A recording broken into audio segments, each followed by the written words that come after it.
Cracks me up starting these things, I gotta say. Hi guys, welcome to the Cassiopeia Schooner Project Report. I love you. I'm sending that up there into the universe because I believe that human love is one of the most amazing and astounding powers in the entire universe, and it's only here and there in that part of you. And so if we put it out there as hard as we can, then all of the good things about that stuff come back from the universe, and we can touch them and feel them and work with them. And for some reason, stars are enabled. I hope that doesn't mean that there's stars going on all over everywhere or something crazy. How do I unenable stars? Oops. Okay. Nope. Low battery. Okay, guys, this is going to be one of those. So we'll get to it because my battery won't charge. So here we are. We're behind. But look at this.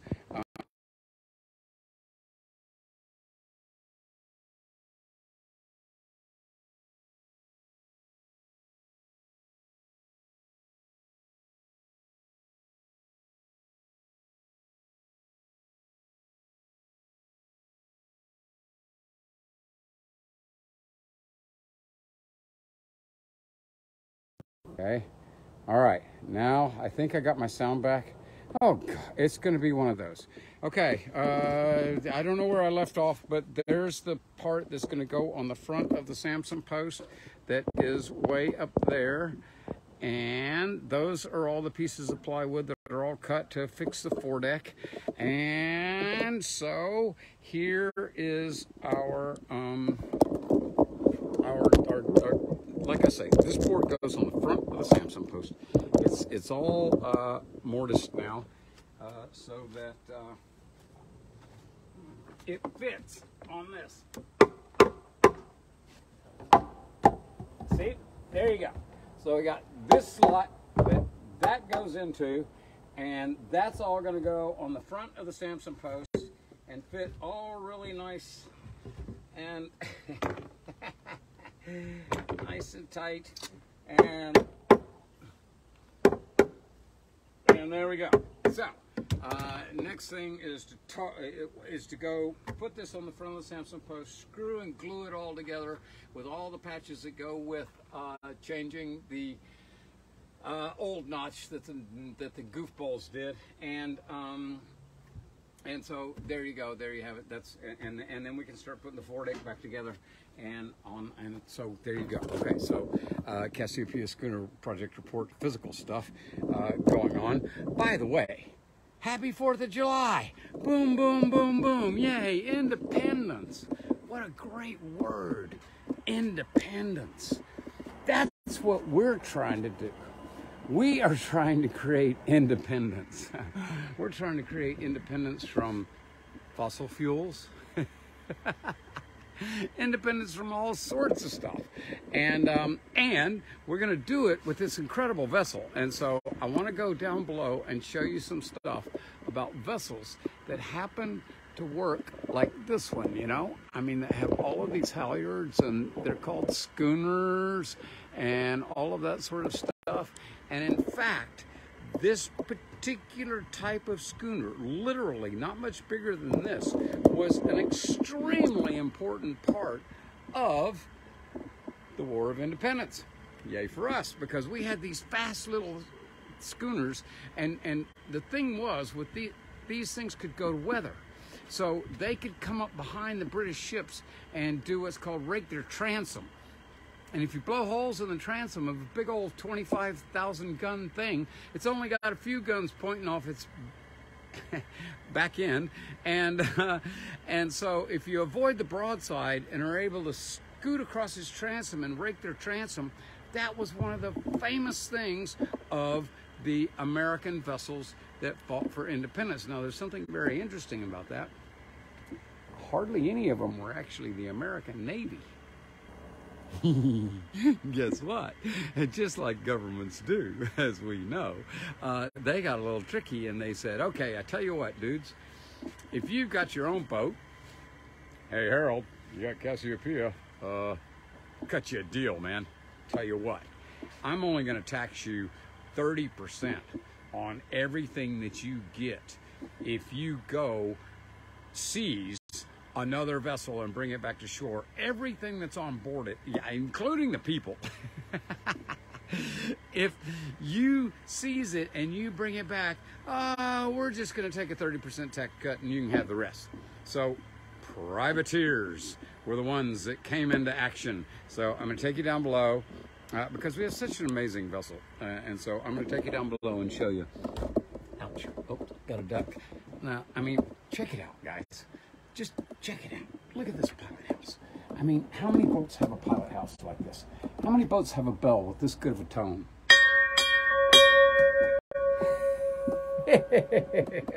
So we're going down below, down, you know, stairs. Yes, that's right. This isn't a companionway ladderway. We go downstairs, and here we get into our galley and our main saloon area. And check it out. You know, I have actually figured out, guys, just for fun, just to give you a little notion, that if I take that thing up into the pilot house and I get it to connect to the Bluetooth, that I can bring it down and I can put it right there, and I have to move it around like 2 or 3 inches. It only works right there, and it stays hooked to the Bluetooth. And so then the Bluetooth can talk to the stereo, and then the stereo can play the music that is playing on the big screen. So we can have cinema night, so to speak. But again, talking about the privateers, talking about all that sort of stuff. I'm not sure how I'm going to be able to do this with this tripod, but here we go. Oh, look at that. There you go. Nothing to it. I was looking it up, and it is so true that, like, if you look at, how am I going to do this? Okay, I got to do this different so that I can run the thing while you guys watch. So, hang on. Sorry, production, cinematography. I'm sure that all the guys that work for Russell would already had this sorted out, but that's okay. Okay, here you go, guys. Hopefully you can see that. Whoa!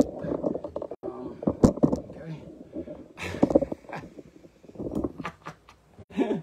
I'm gonna run out of time too. Okay, but here we go. Let's just look. Whoops, crud. Where'd it go? We were gonna look at. Well, okay. I guess we'll just we'll look at that one because it's going on. Shucks. Okay, I can't seem to do it. There we go. Okay. No, that one's got 2 squares. There's one with 1 square. I think we can rig up a square on Cassiopeia. Okay. So anyway, again, here we are, July the 4th, Independence Days, and these are all of the types of vessels that you know, worked during that era. This is what kept us, you know, independent, or all of these good old schooners that could go around and blast up those kinds of things. And so here's one that happens to be you know, dear to my heart, because that's the one that gained independence for the great state of Texas, where I happen to be from. This is the schooner Independence. Now I want you to look at it. It is literally not that much bigger than ours. It's like astonishing. She only had 1, 2, 3, 4, 5 guns on each side, and she did the whole thing for independence. Now here is the deal about how it worked. Even before the United States declared itself independent, the Continental Army began utilizing privateers to undermine the British commerce and support the war effort. By the end of the summer of 1775, George Washington began converting schooners. Hey, Harold, you've got Cassiopeia. Why don't you go prey on British supply ships headed to Boston to apply pressure on the British and gain some thoroughly needed supplies? He called them privateers. However, that was technically inaccurate, as they were not commissioned by the Continental Congress. Basically, they were pirates under international law. So we created the pirates in order to gain our independence, and that's how everything went for a very fun time. And then, let's see, to foster privateering, Congress passed laws that expedited the sale of prize goods, lowered some of the taxes on prize goods, and set up a pension fund for privateers, a pension fund for pirates wounded in action, and authorized a bounty payment equal to half of the value of each vessel destroyed. So guys, it's all kind of fun, isn't it, really? I mean, we have a vessel that is identical to the vessels that caused all of this sort of thing, that created the whole pirate thing, that just has were a huge part of the naval aspect of good old July the 4th and our war for independence and all that sort of thing. So here we go. Let's go back to a little bit more info on the privateers, just because it's fun. Here we go. Ready, set. There you go, privateers. Now this is funny because these are the numbers, okay? The Continental Navy had 64 ships. There were 1,697 privateers. The Continental Navy had a total number of guns of 1,242. The privateers had 14,872 guns for their boats. Hey Harold, how many guns can you carry on Cassiopeia? The Continental Navy captured 196 boats. The privateers captured 2,283 boats. But apparently, they also lost 1,000 or 1,323. So that's all kind of interesting. But it really is pretty obvious that right here, if you look at this part of the thing, the Continental Navy went from being this big to that big to that big to that big to that big to where it was nearly gone by the end of it. By 1782, there was only privateers. The Continental Navy was basically history. So here's a great thing.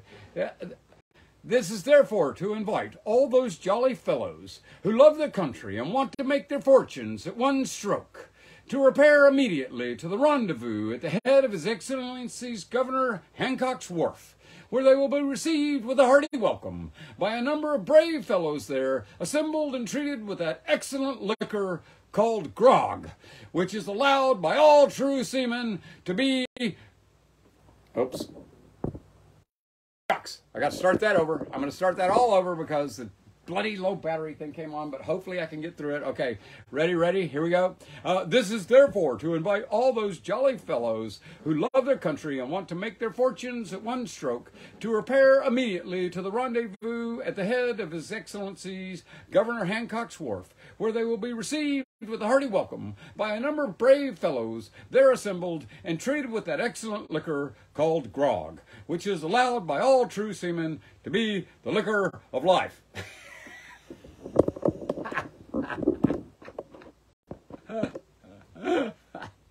I knew you guys would get a kick out of that. Now then, I have to say something about good old Jean-Paul. Jean-Paul is the man who gave Paul Watson the money to get the ship together that is now called the Jean-Paul something or another, that went up there and did it and saved all those fin whales. Remember, just recently in our planet, a vessel with intent, with action, with passion went and saved nearly 200 fin whales from being slaughtered.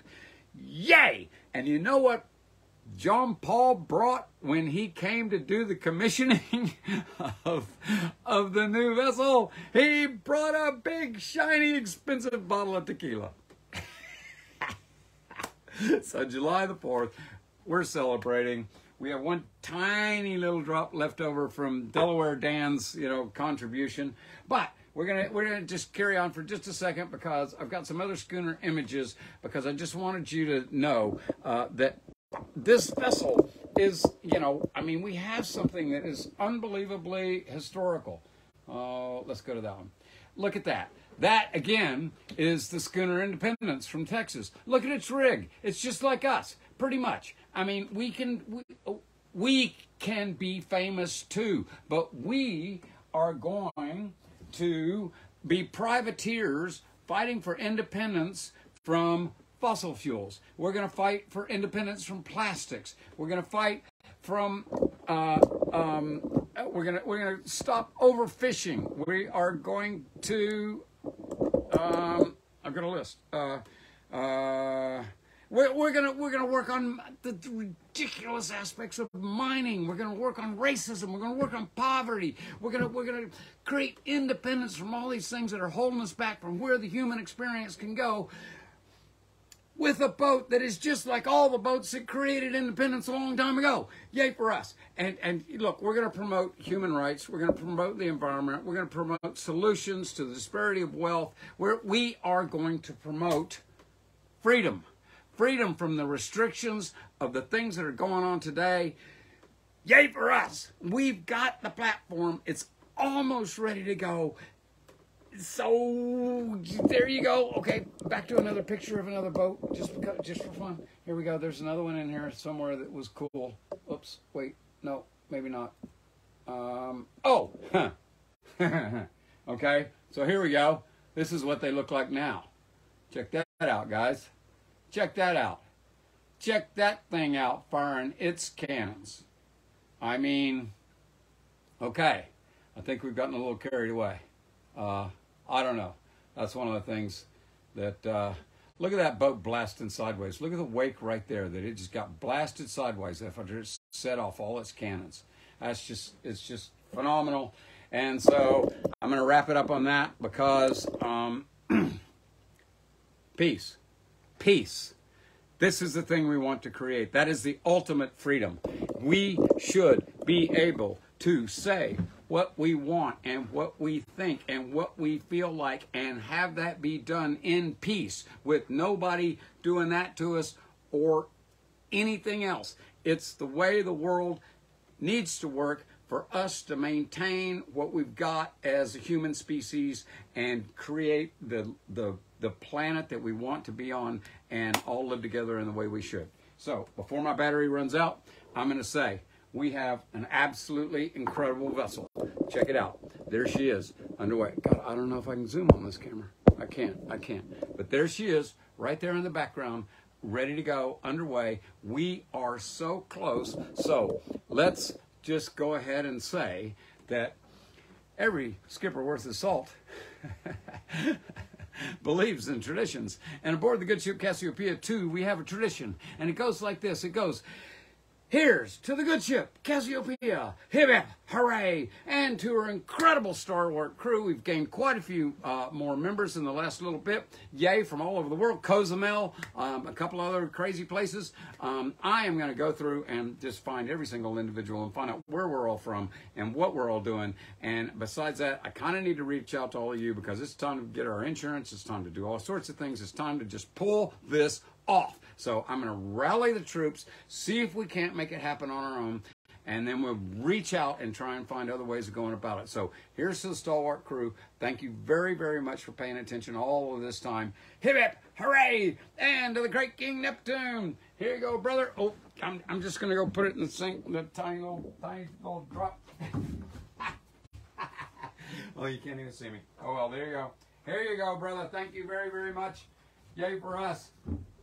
Okay, team.